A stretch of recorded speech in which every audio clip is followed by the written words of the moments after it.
Hi guys, simple tutorial tayo sa mga kalan na ganito, yung ganitong mga super kalan. So, ayan, problema natin. Ang problema ni customer, dito pa lang makikita nyo na may itim. Ayan, mauling, sabihin, madilaw ang apoy nito.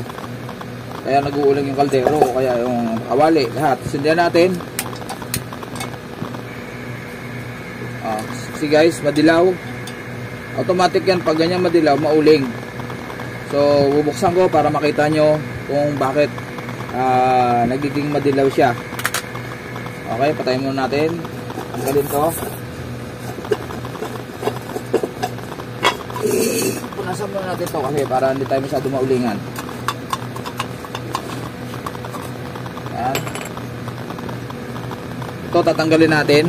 Ito, 2 tornilyo. Sana malambot kasi pag hindi natin natanggal yan, hindi natin marirepair. Sana malambot.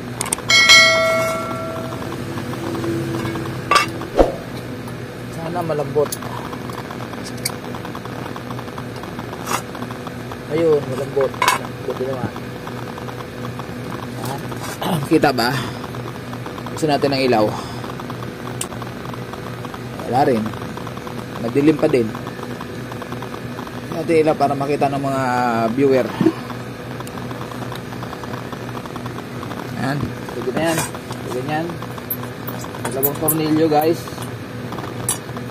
Ito.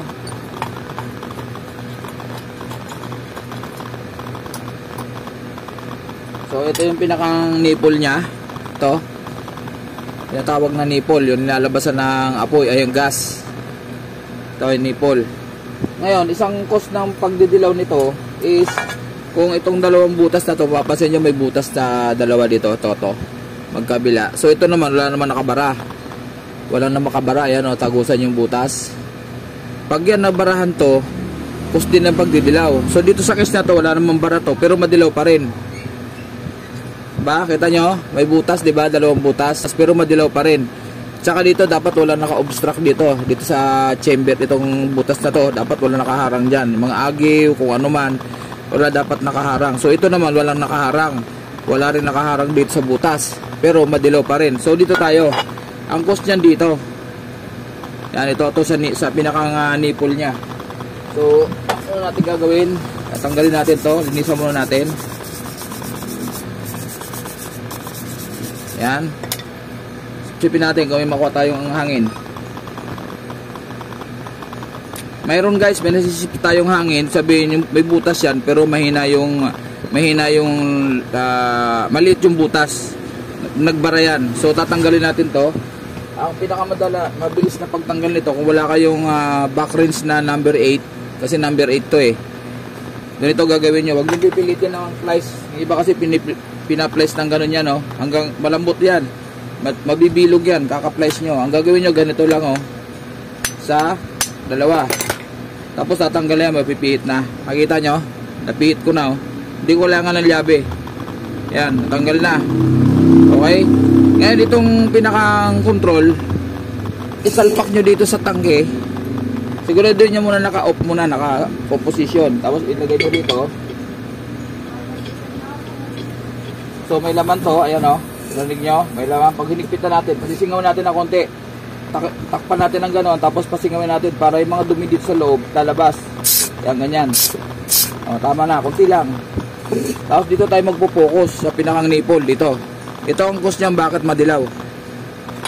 Kaya lang, bilang technician, meron kami sariling panundot nito. Hindi po pwede rito yung panundot ng kusinilya, yung di bomba, hindi po pwede dahil mataba yun, hindi kakasya rito. Huwag yung pilitin kasi pag lumaki naman ang butas dito na sobra, didilaw pa rin. Yan, so panundot namin ay DIY ito, ginawa lang namin para dito talaga sa nipple ng super kalan. So ang diskarte rito, ito hawakan natin dito steady, tapos ito yung butas. Ito yung butas ng nipple, yun ang ipapasok natin dito. Pero kung saan kayo komportable, pwede rin. Kaso lang minsan ito napuputol to, kaya kailangan maingat. Kasama sa trabaho yan. Pag naputol, magpapalit tayo ng reserva natin para may magamit si customer. So ito ang iniikot, hindi yung pangsandot. Ito ang iniikot yung nipple, dandahan. hanggang matanggal yung dumi. Yan, siguraduhin lang natin ng diretso yan. Sundot hanggang mararamdaman nyo naman pumapasok unti-unti yan. Tandaan nyo guys ha, hindi pwedeng mataba ang panundot natin dito. Huwag nyo persahin. Kailangan tamang-tama lang. Makikita nyo, lulusot yan yung dulo na yan. Ayan o. Ito. Ayan na yung dulo. Tamang-tama lang yung taba na yan para sa butas na to. Hindi pwedeng mas mataba. Yung iba kasi pinipilit ng perdible, ng kung ano man panundot na hindi akma dito. Kasi pag lumaki ang butas nito, lalakas ang apoy pero madilaw pa rin. Ayan, so ito na, babalik na natin. So guys, kanina pinakita ko sa inyo yung lang ang madilaw.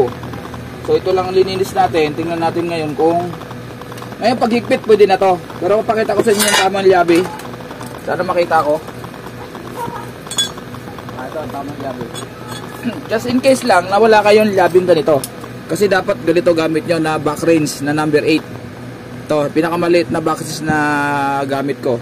Ito kasi ang sakto dyan. Makikita nyo sakto yan o. Ayan o. Ngayon, kung wala kayo, mahirap kasi maghanap nito. Nahanap ko sa Manila to, yung number 8. Gagamit kayo na ngayon ng plies. Yan, tamang-tamang higpit lang, huwag sobra. Kasi pag sumobra, pag naputol yan, problema. At testingin natin ngayon kung okay na. Kung okay na yung apoy. Nakita nyo naman kanina ha. Eh siyempre, babalik natin. Bago natin ibalik yung tornilyo, lagyan natin na lang itong butas. Pinagtutunilyohan kasi ito pag kinalawang mahirapan kayo magtanggal. Dumarating sa punto na napuputol yan at pag naputol yan wala na, hindi mo na magagamit ito. Pag pinatanggal mo sa machine shop yan, gagastos ka pa ng malaki, so sayang ang bummer mo pag naputulan kayo. Pinagyan natin na lang para protection sa kalawang. Nag-uumido kasi yan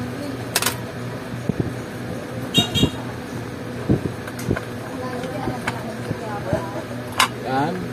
Higpitan natin ng tamang-tamang higpit lang. Huwag masyadong malakas. Tamang-tama lang. Yan. Yan. So, babalik na natin ito dito. Testingin natin ngayon kung anong nangyari, kung nagbago ba. Wala tayo ibang dilaw, kundi yung nipo lang guys ha. Tamang higpit lang. Yan. Balik natin to. Kanina napansin nyo guys, hindi pantay ang apoy, dalawang magkabila lang. Wala akong ginalaw dito, tingnan natin kung nagbago, kung gumanda ba o lumilaw o kung ano man nangyari. Yan. So lighter. Ito. Kita nyo guys, wala nang dilaw at lumakas ng apoy. Yan o. Okay. Sana may nakuha kayong konting tips, kaalaman kung paano mawawala yung dilaw na apoy. At automatic, pag madilaw ang apoy dyan, mauling ang kaldero. Ito mayroon pang uling na konti kasi medyo marumi na yung burner niya, lilinisin na lang nila yan. At saka pag luma na talaga yung pinakang cap, lalo to bakal to, hindi tanso, medyo makakakuha siya ng konting dilaw. Dumi yan Pero sa kabuuan, okay na yung apoy niyan, hindi na yan mauling. Ngayon, isa pang tip. Ito yung butas na to, kaya sinabi ko sa inyo kanina, itong butas na to, may trabaho yan To. Butas, diba? Sinabi ko sa inyo kanina, buti walang bara. Kasi pag yan nabarahan, agiw o kung ano man, bisang itlog ng ipis andyan magdidilaw yan Pakikita ko sa inyo ma'am, kung bakit dapat malinis yung butas na yun. Tagusan yan magkabilaan yan. Doon. Pag dumilaw uli, posibleng dyan, tingnan nyo rin kung may agiw. So sisindihan ko guys. Dito kasi yung customer guys, yung may-ari pinaliliwanag ko sa inyo, pinaliliwanag ko rin sa kanya, actual. Yung butas na yon, may trabaho yan. Hindi pwedeng may nakabara dyan. Pakita ko sa inyo kung bakit. Sindihan ko uli. Diba ganyan? Huwag mo na lakasan, para na sayang gas. Tatakpan ko yung butas kahit kabila lang, isa lang. Tatakpan ko guys Ano nangyari? Diba dumilaw? Lalo pag dalawa tinakpan ko. Ayun, balik sa dati kanina yung problema. Diba? Pero pag binitawan ko yung butas, babalik sa normal. Blue. Okay? Maraming salamat. Matski TV po. Sana may natutunan po tayo kahit konti. At ingat po tayo sa paggamit ng ating mga LPG appliances. Ganito LPG gas stove. Dahil napakadelikado po. Lalo yung ganito. Nagsisingaw po ito dito yan sa ilalim. Pag singaw na, papalitan na po natin. Huwag na tayo magbakasakaling. Ayan, malakas na at hindi na po siya madilaw. Okay, bye bye po.